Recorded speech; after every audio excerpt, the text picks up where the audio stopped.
श्री पप्पू यादव जी। बहुत धन्यवाद सभापति महोदय हृदय से।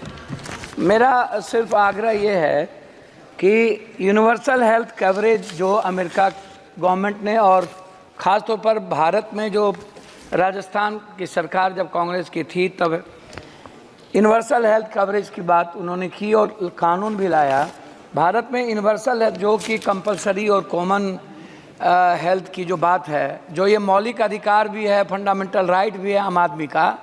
तो अध्यक्ष महोदय, फंडामेंटल राइट पे जीएसटी, जिसको हमारे आदरणीय वरिष्ठ नेता गडकरी साहब ने लिखा भी है कि जीएसटी पर जो बीमा है उस पर यदि उसके सामान पर जिन चीज़ों पर यदि आप इतनी जीएसटी आयुर्वेदी पर 15% लगाएंगे, और हमारा देश जो है फार्मा के लिए जाना जाता है दुनिया में, वर्ल्ड में, लेकिन जब हम फार्मासिस्ट की बात करते हैं तो आप किसी भी दुकान पर देखिएगा सभापति महोदय की जेनेटिक दवाई और आयुर्वेद की दवाई नहीं के बराबर रहती है, और कोई डॉक्टर नहीं लिखता है। डॉक्टर पर्ची उसी को लिखेगा जो उनको कमीशन देता है। डॉक्टर बगैर कमीशन के दवाई लिख ही नहीं सकता। दवाई के लिए एमआर हैं, बहुत क्लियर है सभापति महोदय। मेरा कुछ भी नहीं कहना, मेरा कहना है कि स्वास्थ्य पर आप कितना बजट देते हैं, क्या देते हैं, उसमें मैं डाटा में नहीं जाऊंगा।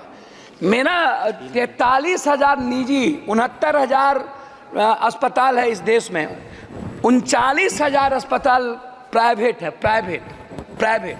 और किसी भी सरकारी अस्पताल में अल्ट्रासाउंड, सीटी स्कैन, एमआरआई नहीं होता है, जांच नहीं होता है, कैंसर का इलाज नहीं है।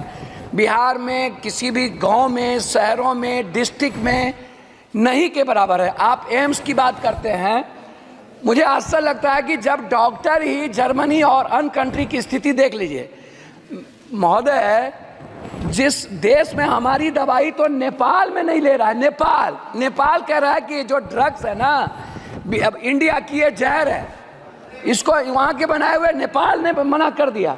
और जो दवाई वर्ल्ड में हमें नहीं, हम विश्व में वही अध्यक्ष महोदय बात तो कर, जो दवाई वर्ल्ड ने नेगलेक्ट कर दिया, या बोलने अरे भैया हम बोलने दो, जो दवाई वर्ल्ड ने नेगलेक्ट। वो पप्पू भाई एक बात कह दूं, आज पूरी दुनिया में अगर फार्मा में या फार्मास्यूटिकल में आप करीब 40% तक पहुंच गए, तो अगर इस तरह से कहें कि हमारी दवाएं हैं, नहीं इस तरह से अपने देश की दवाओं का, नहीं मैं वही बात तो कह रहा हूँ। क्यों कह रहे हैं वही आप तो यू शुड फील प्राउड कि सभापति महोदय कहीं जो क्वालिटी, सभापति महोदय मैं वही, ठीक बात है, मैंने फार्मा की तो बात की, लेकिन मैंने कहा कि डॉक्टर नहीं लिखते हैं। मैंने दूसरी बात कही कि जो दवाई अन्य कंट्री में बैन कर दिया गया उसको हम चला रहे हैं।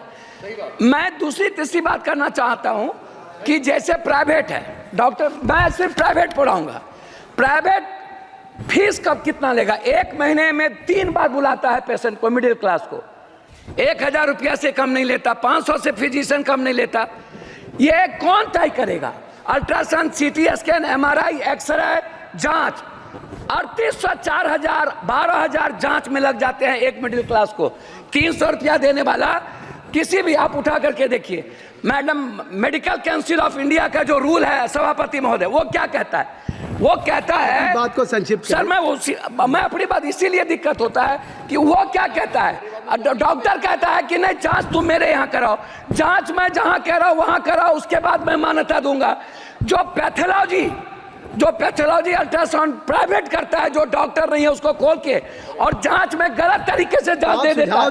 मैं उसी पर आ रहा हूँ, मैं जांच गलत देता है, पैथोलॉजी जांच गलत देता है, और डॉक्टर दवाई बेचने के लिए ये करते हैं।